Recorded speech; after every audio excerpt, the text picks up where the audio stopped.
Assalamualaikum warahmatullahi wabarakatuh. Akam jirtan caqastoota keenya oduu gaddaa isin dhageessifna. Inna lillahi wa inna ilaihi raaji'uun. Shamarreen Oromoo godina Arsii Bahaa Aanaa Hitoo Saatan taate biyya Kuwait keessa hojjechaa kan turte lammii biyya Kuwait kan ajjeefte waggaa 6 mana hidhaa kan turte kaleessa dhaddachi mana murtii olaanaa biyya Kuwait hidhaa murtii du'aa itti murteesse olen. Maatii isii fi akkasumas hiriyootan isii kan biyya jiran bilbiltee ani boru na ajjeesan hiriyootan koo maatiin koo nagaatti naaf tura jettim. Ergasiis qeerroof qarree biyya Kuwaitiin ani du'aafin deemaa hiriyootan koo nagaa naaf tura erga jetteen bulteen turtii sa'aatii 24 booda guyyaa arraantanaa sa'aatii 12 booda ajjeesanii oolaniiti jiran. Isii wajjin namoota 7 lammii biyya biraa dabalatee namoota 7 fannisanii du'aan addunyaa kanarraa boqochiisaniiti jiran. Akkasumas qeerroo fi qarree biyya Kuwaitii hundaan jajjabina isinii hawwinam. Faamilii isiitiif jajjabina hawwinam. بسم الله السلام عليكم ورحمة الله وبركاته إنا لله وإنا إليه راجعون إنا لله وإنا إليه راجعون إيجا كبجمتوتا في هردفتكم ماتيوب اتشم جرجرتو بجراتن بجنا قاعدة نفتني إسنين جدا أفتي جروك جيني كيسني كيس ربين إن شاء الله نجا هكاو بركة هكاو بركينيا إن شاء الله ربين خيري هذا جيسوسو أدو قدرة تجتور أبويا هذا كمار جرتن كانوا بلدين كينيا كون بيا كويت كيسته لمي بيا كويت ajjeesuudhaan waggaa ja'a eega itti murteeffameen booda guyyaa kaleessa akkasuma murtii du'aa fudhattee isiidhaa wajjiniin lammiileen biyyoota adda addaa irraa namoonni 7 addunyaa kanarraa boqotanii jiran jechuudha. Egaa rabbiin obboleewwan koo balaa kanarraa rabbiin nu haa eegu. Amma mucattiin kun kan baay'ee tokko nama gaddisiisu jechuudha. Biyya akka nama tokkotti hojjetadheen of jijjiiraa maatii koo jijjiira jettee biyyaa baatee balaa akka kanarra buutee jirti. Ajjechaan isiin lammii biyya sanaa irratti raawwatte kun beekaa ta'uu danda'a yookaan immoo dikkoo toosiin hin beekin ta'uu danda'a. Wallahu a'lam jechuudha. Rabbi tokkichatu beeka. Akkasuma maatiidhaa fi hiriyoottan isiitiif jajjabina hawwina jechuudha. Baay'ee tokko nama gaddisiisa. Wanti kun akka ajaja Qur'aanaa ta'aatiyyuu ka ajaja Rabbiin biraa dhufee ta'aatiyyuu wanti baay'ee tokko nama gaddisiisu maatii isii bira ta'uu dhabuu akkasuma wanti kun dhugaadhamoo dhugaa miti kan jedhuudhaan shakkii keessa nama galcha jechuudha. Wanti sirratti raawwatame kuni egaa wanti sun Quraanni wanti kana buusee fi akka namni wanta kanarratti hin bobbaane akka namni waan kanarraa of eeguudhaaf malee yookaan gara jabina ilma namaatiif miti jechuudha. Akka namni nagaadhaan jiraatuudhaaf buufame. Egaa Rabbiin subhaanahu wa ta'ala kan jannataa Rabbiin isii godhu du'aa godhaafiin isiniin jedha. Akkasumallee qophiilee biraatiin isinii qabadhee dhufeen jira. Gara qophii biraatti yeroo dabarru egaa akkuma argitan sheeka keenya kabajamaa fi jaallatamaa suuraa kanarratti argaa jirtanu akkasuma balalii yookaan immoo buufata xiyyaaraa keessatti jechuudha.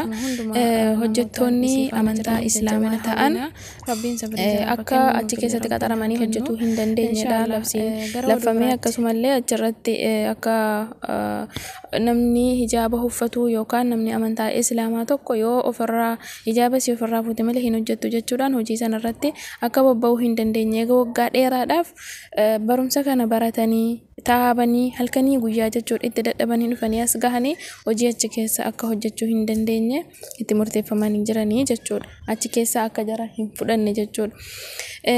Asirratti biyya Itoophiyaa keessatti demokraasiin jira akkasuma alama kanarra demokraasiin jira kan jedhamu kuni bakka amantiitti maaliif demokraasiin kun bakka kamitti mirgi ilma namaa kun bakka kamitti kan jedhu gaafii namatti ta'a jechuudha. Akkasumallee sheekni keenya kabajamaaniif jaallatamaan xalayaa mana murtii sana irratti illee barreessanii jiran jechuudha.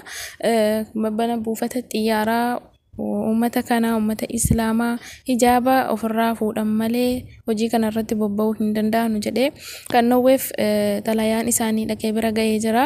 Garuu egaa akkuma footoo kanarratti argaa jirtan yookaan suuraa kanarratti argaa jirtan jechuudha xalayaa isaan barreessanii erganiin gara afaan oromootti jijjiiree isiniif dubbisaan afaana tura.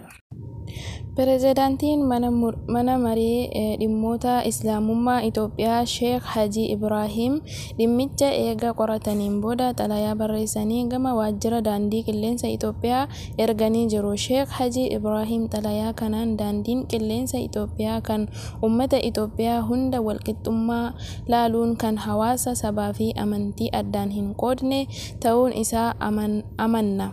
Dhaabbanni nuti akka qabeenya keenyaatti laallu kun dubartoota musliimaa sababa uffannaa isaanii qofaaf hojii isin hin qaxarru deemaa jedhee ari'uun isaa shakkii malee heera biyyattii faallessa. Gochi kun mirga dubartootaa hojii qaxaramuuf deemanii qofa osoo hin taane mirga dubartoota musliimaa guutuu kan sarbudha. Kanaafuu daandiin qilleensa Itoophiyaa dhimma kana irra deebiin laalee murtii bilchaa'ina qabu kan hawaasa hunda ija takkaan laalu akka murteessu abdii qabna jechuun ibsanii jiru. Maddi odeeffannoo Noorol Hudaadha jedha.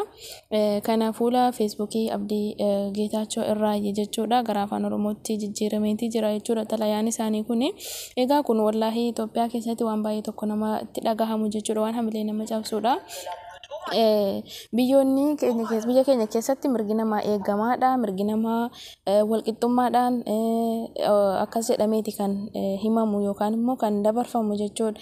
Namni kamiyyuu laffa'ee hojjetee waan laffa'ee itti hojjete kana yoo itti hin fayyadamne lifaatiin isaa kun dhugaa dubbachuuf baay'ee tokko namatti dhagahama jechuudha. Kanaan duras akkuma beekamu lammii biyya keenyaadhuma ta'ee jechuudha. Musliimni tokko maqaan isaa maqaa musliimaa ta'uu qofaan kana hin qaxarru jechuudhaan ari'anii akka turan ni yaadatama jechuudha. Kanaan duras dhageenye jirra. Akkasuma yeroo jalqabaa qofaatiif miti jechuudha isaaniif. Asumaan hundi kan keenya iyyuu sagalee taanee jechuudha. Akka mirgi jaraa eegamu mirgi dubartootaa akka eegamu jechuudha. Namni kamiyyuu nama tokkoon gadi miti jechuudha. Hundi kan keenya iyyuu walqixxeedha. Eenyutu eenyuu gadi. Hundinuyyuu mirga ofii eeggate eega mirga jedhanii nutis mirga qabna. Nutis hijaabni keenya nuuf uffannaa kan keenya jechuudha. Nuuf waan hunda jechuudha. Hijaabni keenya Rabbiin itti nu ajaje eega Rabbitti amannee Rabbiin tokkichoomsinee jennee ajaja Rabbii fudhachuun nurraa eegama jechuudha. Nummoo eenyuuyyuu gadi miti. Uummanni Islaamaa eenyutu eenyuu gadi. Hundinuyyuu tokkichuma waan ta'eef dhimma kana irratti mootummaan illee akka ibsa laatu inshallah abdii qabna jechuudha. Maaliif dhimma kana nama tokko yookaan nama lama qofaa miti kan inni ilaallatu jechuudha. Musliima hunda ilaallata jechuudha.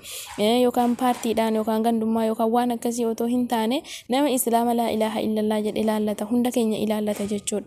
Kanaafuu dhimma kanarratti hundi kan keessanuyyuu sagalee ta'anii isiniin jedha. Waan faana turtaniif guddaa galatooma. Alfaadhaa dawwangora yoo jiraatan sirreessaa waan hordoftataniif galatooma.